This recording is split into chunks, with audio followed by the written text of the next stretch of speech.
El pasado 13 de febrero conocimos de usted una declaración de 4 páginas, precisamente es este documento, en el que usted consigna una declaración, un testimonio que ha sido considerado clave en este proceso contra el diario El Universo de Guayaquil.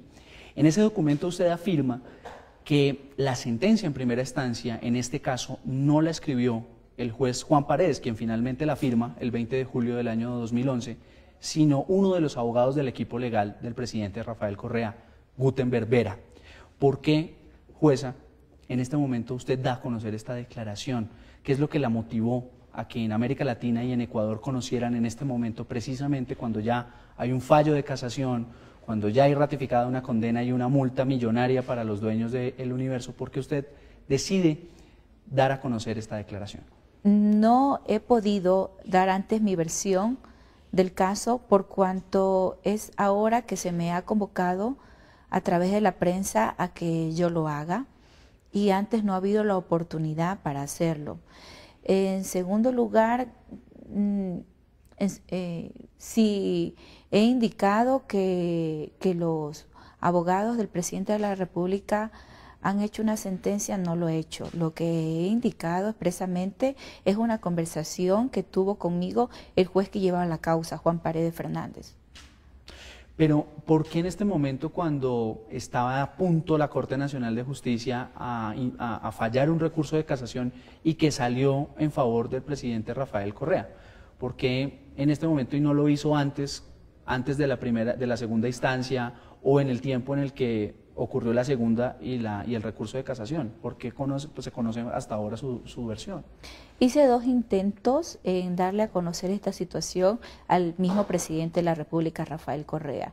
Esos intentos fueron frustrados por cuanto las personas que llegaron a él le indicaron que yo debía tener una conversación con él, y él llamaba a sus abogados le dijeron que cierren todo canal para conmigo, y dijo que tenía todo bajo control su abogado, por lo tanto fue infructuoso hacerlo. ¿Por qué cree que el presidente Rafael Correa no decidió darles la oportunidad de que usted mismo le contara lo que estaba ocurriendo? Porque él siempre ha estado muy seguro de sus abogados, y estos le indicaban a él que todo lo tenían bajo control. ¿Por qué cree usted que su declaración, incluso conociéndose horas antes del fallo de la audiencia de casación, no fue tenida en cuenta en ese momento procesal? Porque jurídicamente no tenía trascendencia alguna. Abogada, si le parece, vamos a ver cada uno de los apartes de este documento del que estamos hablando, esa declaración que usted, como bien dice, la conoció América Latina y Ecuador el 14 de febrero. Me he encontrado con una situación estresante, llena de presiones para que yo concurra y supuestamente me haga cargo de la elaboración de la sentencia dentro de la querella número 457-2011, que se ventiló en el Juzgado 15º de Garantías Penales, lo que equivaldría a responsabilizarme de algo que yo desconozco. ¿Quién es el responsable de esa situación estresante, como usted la describe en ese documento? Precisamente el juez que llevaba la causa, juez Juan Paredes Fernández, por cuanto él en una declaración ante el fiscal había indicado que yo le había entregado un dispositivo USB y que había servido para la elaboración de la sentencia. Dicho dispositivo tenía imágenes en PDF que eran imposibles transformarlas en Word, de tal modo que mi pendrive o mi USB no pudo servir para la elaboración de la sentencia. O sea, eso es imposible. En esa misma declaración, en este mismo sentido de lo que usted describe en este documento como una situación estresante, recibe una llamada de alguien que usted reconoció, y lo dice así en el documento, como uno de los abogados de Correa. Recibí una llamada a mi teléfono reconociendo que se trataba de uno de los abogados del acusador, quien me manifestó que históricamente a usted le va a corresponder hacer la audiencia el día de mañana. ¿Esa persona que la llamó fue el mismo Gutenberg Vera o fue otro de los integrantes del equipo legal del presidente Rafael Correa? Esa llamada la tuve mientras conocía la causa como jueza subrogante, y sí fue el doctor Gutenberg Vera. En esa declaración usted dice que estuvo a su cargo en el caso del Universo hasta el 18 de julio del 2011, hasta las 6:30 de la tarde, usted lo pone así. Sí, aproximadamente. Continuemos entonces con con lo que usted tiene consignado en esa declaración. El número 1 está contento, pues él dice que se lleva bien con las damas, que tienen más pantalones que los hombres. Entonces, le corresponde a usted hacer la sentencia. Haga nomás la audiencia, nuestro respaldo y el respaldo del número 1. Lo que yo dije, eso sería irregular. Abogada Mónica Encalada, ¿quién es el número 1? Pues el presidente de la República, Rafael Correa. Esa llamada me la hizo uno de sus defensores y en la misma efectivamente me indicaba que toda vez que a mí no se me había notificado la ejecutoría de la recusación a favor del juez Juan Paredes, pues me correspondía a hacer la audiencia. Y bueno, eso fue una conversación, no lo tomé solo como un halago, no como nada personal o como un dicho que me mandaba a decir el presidente. Pero si habían unos argumentos que favorecían al presidente Rafael Correa, que él estaba muy seguro de poder ganar en esta demanda, ¿qué necesidad tenían de precisamente hacerle ese tipo de llamadas, hacerle ese tipo de sugerencias para favorecer el fallo a él que estaba interponiendo la demanda?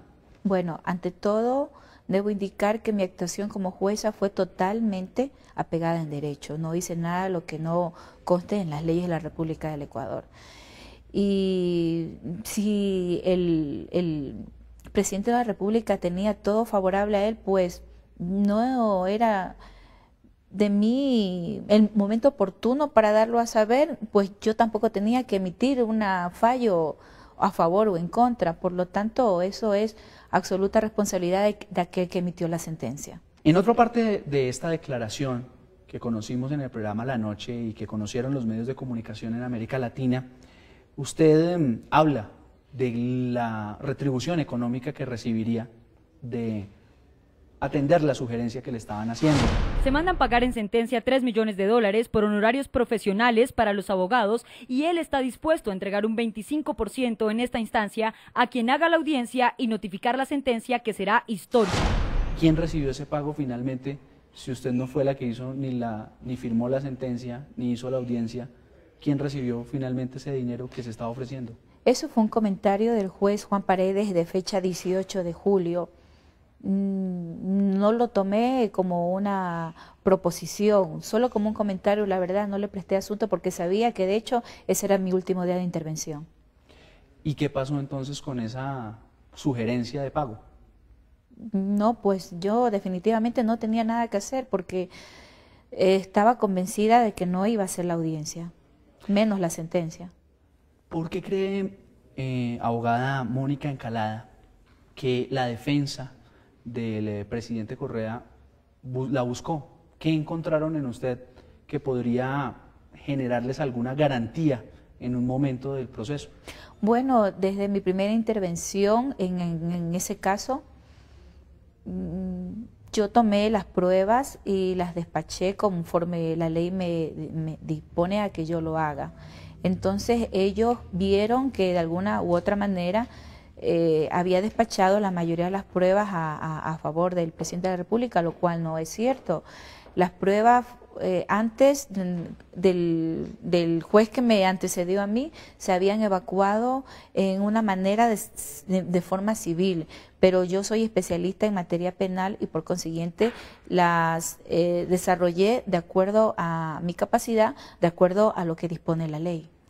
También en esa parte, cerca a lo que se refiere al supuesto pago que se iba a hacer, usted menciona a Gutenberg Vera, como se lo mencionó el juez Paredes, como el autor de la sentencia. La sentencia está bien trabajada y fundamentada, pues Gutenberg no duerme haciéndola, lleva 2 semanas trabajando.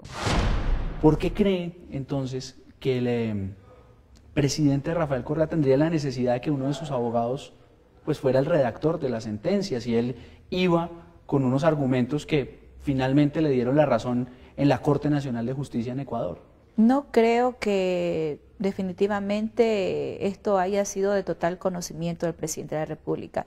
Creo que todo fue ejecutoría de la defensa del economista Correa, pero al fin y al cuenta de ese fallo, de esa sentencia, solo sabe quien la haya ejecutoriado. En todo caso, ese fue un comentario que hizo el juez Juan Paredes. Abogada, Usted conoció el caso, lo trabajó hasta el día 18 de julio del año 2011, como consta en su declaración escrita y como en esta entrevista usted misma lo confirma.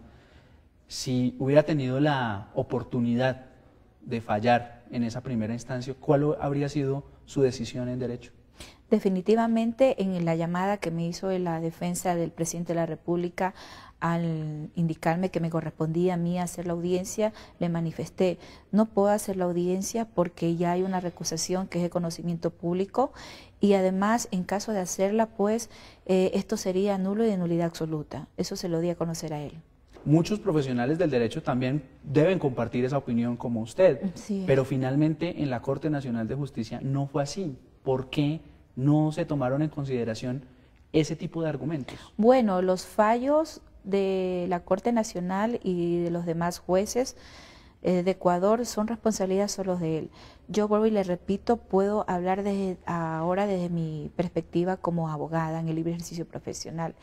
Y al respecto debo indicarle que, bueno, yo no hubiese personalmente aceptado tomar la defensa del presidente de la República por cuanto humanamente o legalmente es imposible denunciar penalmente a una persona jurídica, eso en mi país, no sé, en el resto del mundo.